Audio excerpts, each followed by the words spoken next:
देखो बच्चों, आज मैं आप लोगों को संज्ञा के विषय में बताऊंगा। संज्ञा। तो पहले हम लोग चलते हैं कि संज्ञा किसे कहते हैं। इसका एक परिभाषा है, संज्ञा किसे कहते हैं। तो संज्ञा किसे कहते हैं, जैसे किसी व्यक्ति, वस्तु,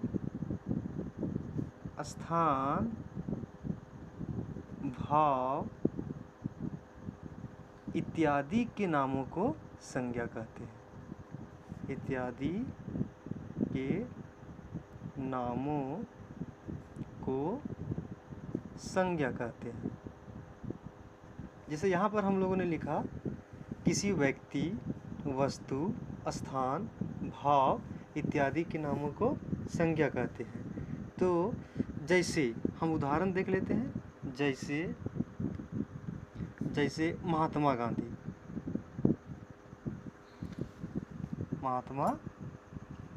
गांधी। और जैसे गंगा, बेंच, डेस्क, प्रेम, गुस्सा, सेना इत्यादि इत्यादि। जैसे दुनिया में जितने भी चीज़ हैं, चाहे कोई व्यक्ति हो, वस्तु हो। व्यक्ति जैसे राम, मोहन, श्याम, महात्मा गांधी, सुभाष चंद्र बोस। वस्तु से कोई भी वस्तु हो, आम हो, पेन हो, डेस्क हो। स्थान जैसे दिल्ली हो, मुंबई हो, चुरचू हो, बड़का गांव हो। भावों में जैसे प्रेम हो, गुस्सा हो, अधिकार हो, बुढ़ापा हो, मोटाई हो, ये सारी चीज़ को हम लोग संज्ञा कहते हैं। अब हम लोग देखेंगे संज्ञा का प्रकार। तो संज्ञा का मुख्य 5 प्रकार होते हैं। कितने होते हैं? संज्ञा का मुख्य रूप से 5 प्रकार। संज्ञा के 5 भेद होते हैं। 5 भेद होते हैं। पहला किसी को ले लेते हैं, जिसे पहला व्यक्तिवाचक संज्ञा। व्यक्तिवाचक संज्ञा। दूसरा किसी ले लेते हैं, जातिवाचक संज्ञा। जातिवाचक संज्ञा। तीसरा में भाववाचक संज्ञा। भाववाचक संज्ञा। इस तरह का मतलब है कि ऊपर वाला संज्ञा ही होगा। चौथा है समूहवाचक संज्ञा। समूहवाचक संज्ञा। और पांचवा है द्रव्यवाचक संज्ञा। द्रव्यवाचक संज्ञा। अब हम लोग क्या करते हैं कि एक एक करके हम लोग सभी को जानते हैं। जैसे व्यक्तिवाचक किसे कहते हैं, जातिवाचक किसे कहते हैं, भाववाचक किसे कहते हैं, समूहवाचक किसे कहते हैं, द्रव्यवाचक किसे कहते हैं। तो संज्ञा मुख्य रूप से 5 प्रकार के। अब देखते हैं कि व्यक्तिवाचक संज्ञा जो पहले हम लोग लिखे हैं, व्यक्तिवाचक संज्ञा किसे कहते हैं। व्यक्तिवाचक संज्ञा किसे कहते हैं? व्यक्तिवाचक संज्ञा।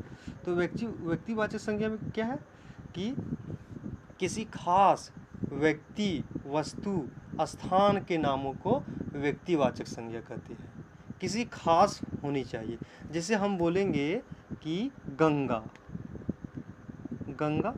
तो गंगा कहने से क्या तात्पर्य होता है कि जो हमारी जो देश की जो नदी है गंगा, उसके लिए कोई उसका खास का बोध हो रहा है। जैसे बोलेंगे महात्मा गांधी, तो महात्मा गांधी कहने से क्या मतलब हो रहा है कि वही महात्मा गांधी जो हमारे राष्ट्रपिता भी है, जिसे हम लोग बापू के नाम से जानते हैं। उस तरह से नेहरू, पंडित जवाहरलाल नेहरू। उसी तरह से देखेंगे पटना हो गया, दिल्ली हो गया। से कोई खास नाम हो, जैसे सपोज कि हम लोग जानेंगे संतोष इत्यादि।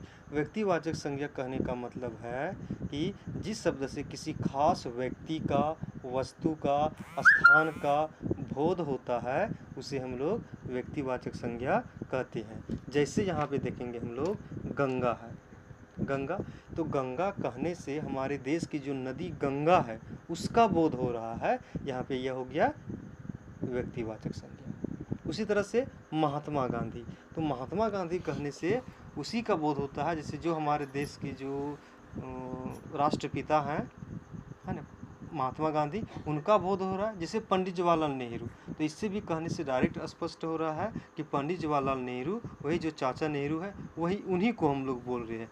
पटना कहने का मतलब है दिल्ली है, संतोष है, और जैसे अभी आप लोग का गांव चुरचू हो गया, डाडी हो गया, सिंधवारी हो गया, तो ये सबसे क्या है, किसी खास स्थान का, खास व्यक्ति का बोध हो रहा है, तो उसे हम लोग व्यक्तिवाचक संज्ञा कहेंगे। समझ में आ गया बच्चों। अब हम लोग आगे चलते हैं दूसरा में, जातिवाचक संज्ञा में। जातिवाचक संज्ञा, तो जातिवाचक संज्ञा किसे कहते हैं हम लोग? जातिवाचक संज्ञा किसे कहते हैं, एक प्रश्न आता है। तो जातिवाचक संज्ञा जिससे समस्त जाति का बोध हो, जिस शब्द से समस्त जाति का बोध हो उसे हम लोग जातिवाचक संज्ञा कहते हैं। ठीक, अब देखिए समस्त जाति क्या क्या है। जैसे हम लोग बोलेंगे लड़का, अब यहाँ पे लड़का बोल रहे हैं, तो लड़का कहने का मतलब है इस दुनिया में, इस पृथ्वी में जितने भी बॉयज हैं सभी का बोध हो रहा है, चाहे वह स्टूडेंट हो, टीचर हो, डॉक्टर हो, मतलब जितने भी लड़का में आता है, बॉयज में आता है, हम लोग उसे जातिवाचक संज्ञा कहेंगे। जैसे लड़का कहने से समस्त लड़का लोगों का बोध हो रहा है, उससे हम लोग जातिवाचक संज्ञा कहेंगे। उसी तरह से देखेंगे जैसे देश, देश कहने का अर्थ है कि दुनिया में जितना भी देश है, भारत है, पाकिस्तान है, चीन है, नेपाल है, भूटान है, अमेरिका है, सूडान है, म्यांमार है, श्रीलंका है, मतलब कि देश कहने से हम समस्त देशों का बोध हो रहा है, उसे हम लोग जातिवाचक संज्ञा कहते हैं। उसी तरह से हम लोग बोलेंगे नदी, नदी, अब देखिए दुनिया में जितना भी नदी है, नदी कहने से दुनिया का समस्त नदियों का बोध होता है। गंगा, यमुना, कृष्णा, कावेरी, अमेजन, हवांगो नदी, दामोदर नदी, दुनिया में जितने सारी नदियां हैं उस सारी नदियां का बोध हो रहा है। तो इसका मतलब यह हुआ कि यह जातिवाचक संज्ञा हुआ। समझ में आ गया बा? उसके बाद हम लोग इसमें और उदाहरण ले सकते हैं। जैसे सपोज कि स्कूल, हम लोग विद्यालय में पढ़ते हैं, विद्यालय, विद्यालय, तो विश्व में जितने भी विद्यालय हैं समस्त विद्यालयों का बोध इसमें होता है। विद्यालय कहने से ऐसा तो नहीं है ना केवल आप ही लोग का विद्यालय का बोध हो रहा है, एसएस पब्लिक स्कूल चुरचू का ही बोध हो रहा है, ऐसा तो नहीं है। विद्यालय कहने से जितने भी विद्यालय हैं सभी का बोध हो रहा है, तो इसे हम लोग जातिवाचक संज्ञा कहते हैं। उसके बाद हम लोग तीसरा में चलते हैं, भाववाचक संज्ञा। अच्छा, भाववाचक संज्ञा में जाने से पहले हम लोग थोड़ा सा देख लेते हैं व्यक्तिवाचक संज्ञा और जातिवाचक संज्ञा में अंतर क्या है। जैसे हम एक उदाहरण लेते हैं, पंडित जी,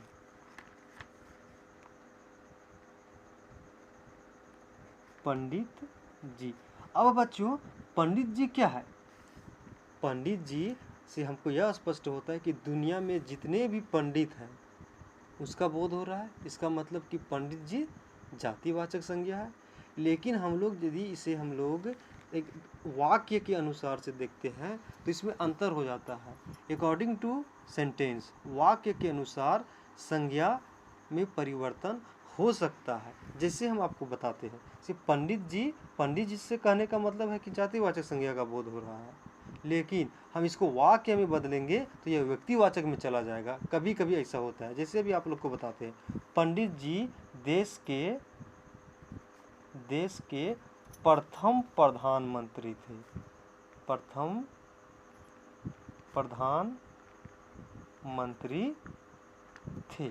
अब देखिए यहाँ पे पंडित जी तो क्या था? जातिवाचक संज्ञा था। लेकिन जब यहाँ पे हम लोग देखें कि देश के प्रथम प्रधानमंत्री थे, तो डायरेक्ट बोध कहाँ पे हो गया? चाचा नेहरू का बोध हो गया। इस वाक्य में हमें ये चाचा नेहरू का बोध हो गया। तो इसका मतलब कि पंडित जी जो थे वे पहले जातिवाचक में थे, लेकिन हम वाक्य में बदल दिए तो यह क्या आ गया? व्यक्तिवाचक में आ गया। पंडित जी मतलब कि पंडित जवाहरलाल नेहरू जी का बोध हो गया, है ना? तो इस तरह से वाक्य को देखने से संज्ञाओं में परिवर्तन हो सकता है। उसके बाद हम लोग तीसरा में चलते हैं, भाववाचक संज्ञा में। भाववाचक संज्ञा, देखिए भाववाचक संज्ञा किसे कहते हैं? भाववाचक संज्ञा कहने का मतलब है कि जिससे किसी व्यक्ति की स्थिति, दशा इत्यादि का बोध होता है, उसे हम लोग भाववाचक संज्ञा कहते हैं। अब देखिए, स्थिति, दशा, ये यदि बात समझ में नहीं आती होगी, इसको हम उदाहरण के से समझेंगे। जैसे स्थिति, जैसे गुस्सा, तो ये एक स्थिति है कि अरे वो बहुत गुस्सा में है, तो ये क्या हो गया? भाववाचक संज्ञा। जैसे खुशी, तो अरे उसमें बहुत खुशी है, वो बहुत खुश है, ये हो गया भाववाचक संज्ञा। जैसे फिर हो गया बुढ़ापा,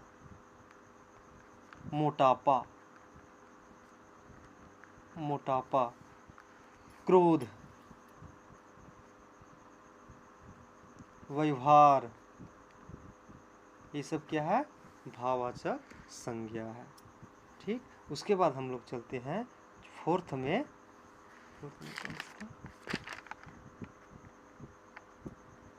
समूहवाचक संज्ञा। समूहवाचक संज्ञा। अब देखिए, समूहवाचक संज्ञा किससे कहते हैं? जिससे समूह का बोध हो, जिससे झुंड का बोध हो, समूह का बोध हो, उसे हम लोग समूहवाचक संज्ञा कहते हैं। जिसमें ग्रुप का बोध हो, जैसे हम लोग देखेंगे चाबी का गुच्छा, चाबी का गुच्छा। तो देखिए, उसमें जो चाबी का जो गुच्छा होता है, चाबी का गुच्छा में बहुत सारे चाबियां होती है, इसका मतलब कि वे सारे समूह में है, तो वे क्या हो गया? समूहवाचक संज्ञा। ठीक, उसी तरह से हम फिर देखते हैं, जैसे केले का घौंद, केले का घौंद घौंद। ठीक, अब केले का यहाँ पे घौंद था, तो यह भी मेरा किस में आ गया? समूहवाचक संज्ञा में। उस तरह से और देखेंगे अंगूर का गुच्छा, उसको क्या बोलते हैं? अंगूर का गुच्छा जो रहता है उसको, अंगूर जो रहता है पूरा, जैसे बहुत सारे अंगूर रहते हैं स्टूडेंट्स, जैसे अंगूर, एक गुच्छा, हाँ, अंगूर का गुच्छा। देखिए, तो अंगूर का गुच्छा क्या है? तो अंगूर का गुच्छा में बहुत सारे अंगूर समूह में रहते हैं, उसे हम लोग समूहवाचक संज्ञा कहेंगे। उसी तरह से देखिए सेना, विद्यार्थीगण, विद्यार्थीगण। सेना में देखो, सेना भी किसे कहते हैं? सेना कहने का मतलब कि एक सेना में बहुत सारे लोग होते हैं, जैसे परेड वगैरह, सेना का परेड हो गया, विद्यार्थी गण हो गया। जैसे आप लोग सुबह सुबह असेंबली में लगते हैं, तो बहुत सारे झुंड में लगते हैं असेंबली में, तो वहाँ पे समूह बन रहा है। उसी तरह से बोलेंगे वर्ग, वर्ग जैसे एक वर्ग में आप बहुत सारे लोग हैं, 20, 30, 35 हो सकते हैं। टीम, टीम भी अकेले नहीं होता है, टीम में भी 11, 12, 15 अकॉर्डिंग टू गेम के अनुसार से प्लेयर्स रहते हैं। ये सारे किस में आ गए? समूहवाचक संज्ञा में। उस तरह से हम लास्ट में चलते हैं, लास्ट में क्या है? द्रव्यवाचक संज्ञा। द्रव्यवाचक संज्ञा, देखिए इसको समझने के लिए हम लोग यदि एक आसानी तौर से समझें, तो द्रव्यवाचक संज्ञा किसे कहेंगे? द्रव्यवाचक संज्ञा पढ़ा रहे हो, देखिए ना, हमरा का देख रहे हैं। द्रव्यवाचक संज्ञा किसे कहते हैं? तो जिसे हम नाप सकते हैं, नापने तोलने की वस्तुओं को द्रव्यवाचक संज्ञा कहते हैं। तो धातुओं को द्रव्यवाचक संज्ञा कहते हैं। जिसको हम लोग नाप तोल सकते हैं, उसे हम लोग द्रव्यवाचक संज्ञा कहते हैं। जैसे दूध को हम लोग नापते हैं, 1 लीटर, 2 लीटर, ये क्या हो गया? द्रव्यवाचक संज्ञा हो गया। जैसे चावल को हम लोग नापते हैं, 1 केजी, 2 केजी, ये क्या हो गया? द्रव्यवाचक संज्ञा हो गया। जैसे सोना क्या हो गया? सोना भी तो हम लोग नापते हैं, 1 तोला 2 तोला, है ना, 10 ग्राम 20 ग्राम, तो यह भी द्रव्यवाचक हो गया। जिसे चांदी क्या हो गया, द्रव्यवाचक संज्ञा हो गया। जिसे चीनी, दाल, ये सारी चीज द्रव्यवाचक संज्ञा कहलाते हैं।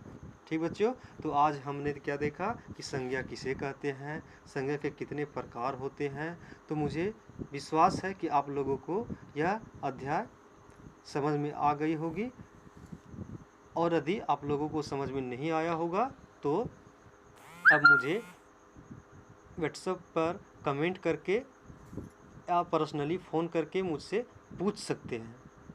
और आप लोगों का होमवर्क क्या है कि पांचों संज्ञाओं का 10-10 उदाहरण लिख करके आप लोगों को व्हाट्सएप में भेजना है। जैसे हम उदाहरण के लिए बता रहे हैं होमवर्क में, जैसे फर्स्ट में है व्यक्तिवाचक संज्ञा।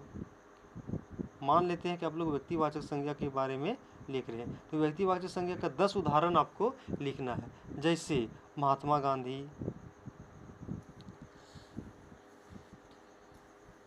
गांधी, दिल्ली, चुरचू, गंगा, यमुना। ये इसमें देखिए, इसमें क्या हो रहा है, महात्मा गांधी एक विशेष व्यक्ति का बोध हो रहा है, दिल्ली एक विशेष जगह का बोध हो रहा है, चुरचू एक विशेष जगह का बोध हो रहा है, गंगा एक विशेष नदी का बोध हो रहा है, यमुना भी एक विशेष नदी का बोध हो रहा है। उस तरह से भारत एक विशेष देश का बोध हो रहा है, झारखंड या विशेष भारत के एक राज्य का बोध हो रहा है। तो यह व्यक्तिवाचक संज्ञा कहलाता है। उसी प्रकार से आप लोगों को पांचों संज्ञाओं का 10-10 उदाहरण लिख करके आप लोगों को व्हाट्सएप करना है। धन्यवाद।